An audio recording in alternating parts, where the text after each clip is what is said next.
राधे कृष्णा. राधे कृष्णा बघा, जर आपल्याला मंदिरमध्ये जर ठेवायचं असन तर राधे कृष्णा काय करायचं,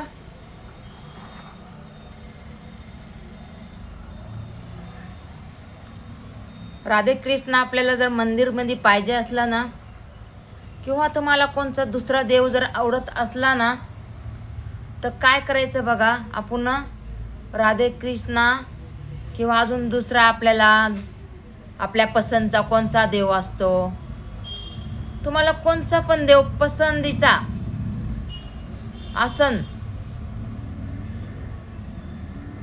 तर मंदिर मध्ये ठेवायचं असन तर बघा, पहिलं नाही का बोलायला पाहिजे ना काहीतरी. चला जाऊ द्या, मी बोलले ना, ठीक आहे, बोलले तर ठीक आहे. आणि आपल्याला मंदिर आणायचं असन, कोणाकडं मंदिराची आपल्याला तयारी नसन, आपल्या घरात मंदिर नसन, तर आपण काय करायचं,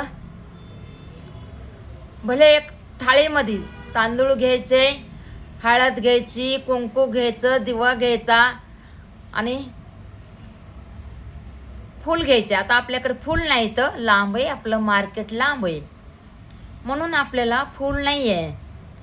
पण मी एक तुम्हाला दाखवायला लागले की तुम्हाला कोणता देव पसंत आहे. कुणाला बघा खंडोबा पसंत आहे, कुणाला लक्ष्मी माता पसंत आहे, कुणाला कृष्णा पसंत आहे, असं कोणाला आपले आपले पसंत आहे. आता किती किती 30 कोटी देव आहेत, त्याच्यातून आपण कसं म्हणायचं हे देव ते देव आहे का नाही. आपण कशी निवड करायची, व निवड करणारे आपलं आपलं मन आहे. आता किती ह्या धर्तीवर किती आपले बाळगोपाळ आहेत, हे का नाही. मग त्यांच्या मनाची आपण कसं काय विचार करणार, त्यांच्या मनाचा तेच विचार करणार ना, काय करायला पाहिजे आणि काय नाही. आणि जरी हे बघा बाळगोपाळ बी आणला किंवा दुसरा कोणता देव आणला, तरी बी आपण काय करायचं, मंदिर आणायचं. आणि मंदिर नसलं तरी हे बघा एक पाट घ्यायचा, पाटावर लाल कपडा किंवा हिरवा कपडा ठेवला तरी चालत नवा, आणि त्याच्यावर मांडून द्यायचे आपले कोणते कोणते देव आहेत ना आपल्या पसंतीचे, आपलं कुळदैवत कोणचं आहे कोणचं नाही, तसं मांडून ठेवायचं आपण. तसं काय नाही. आणि त्याच्यावर पूजापाठ करून त्याच्यावर देव ठेवायचे. देव म्हणतं का मला मंदिरातच ठेवा, तसं काय नाही. देव म्हणतो कुठे बी ठेवा, प्री निर्मळ मनाने ठेवा, चांगल्या मनाने ठेवा. मला माझ्यापाशी बसून काय दुसरं काही खाऊ नका माझ्यापाशी बसून, देव म्हणतो. आणि उपास बी करायचं झालं तरी ज्याची मर्जी आहे तेच उपास करणार, ज्याला नाही आवडत ते नाही करणार. देव म्हणतो का माझाच उपास कर, नाही म्हणत. आपली आपली मर्जी असती. आणि मग उपास केला तरी पहिला तर शाबूचे तांदूळ भिजू घालतात, रात्रीचं पाण्यातून काढतात, नंतर ते सुकायला ठेवतात पातेल्यामध्ये, आणि नंतर त्याची खिचडी बनवून सकाळी खातात.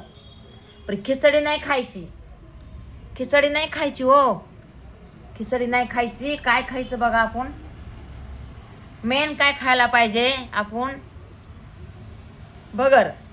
भगर आणायची आणि मस्त मिक्सरमधून काढायची, आणि मिक्सरमधून काढून त्याला बघा थोडंसं बटाटा उकडायचा आणि त्याच्यामध्ये जरा घट्ट करून ठेवायचं बटाटा, आणि ते पाणी नाही टाकायचं, आणि त्याचं धपाट्यासारखं करायचं. आणि ते बघा दह्याबरोबर खा किंवा ह्याच्याबरोबर खा. चटणी करतो ना आपण, चटणी कशाची करतो आपण बघा, चटणीला म्हणलं तरी दह्याची चटणी करतो आपण. काय करतो, दह्याला थोडंसं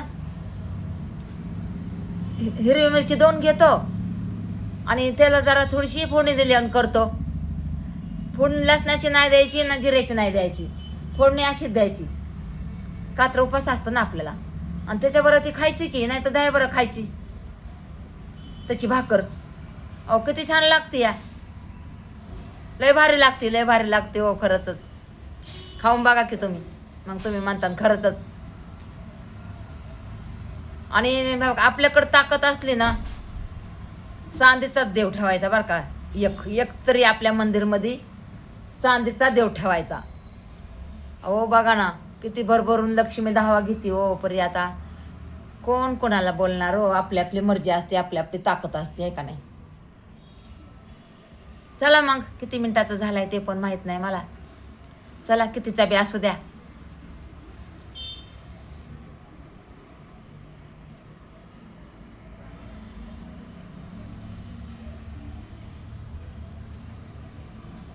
चला सगळ्यांना राधे राधे. राधे कृष्णा, राधे कृष्णा, राधे कृष्णा, राधे कृष्णा, राधे कृष्णा. बोला सगळेजण राधे कृष्णा, राधे कृष्णा. सगळं दुःख आपलं हरवतो राधे कृष्णा. तुम्ही बोला तसंही.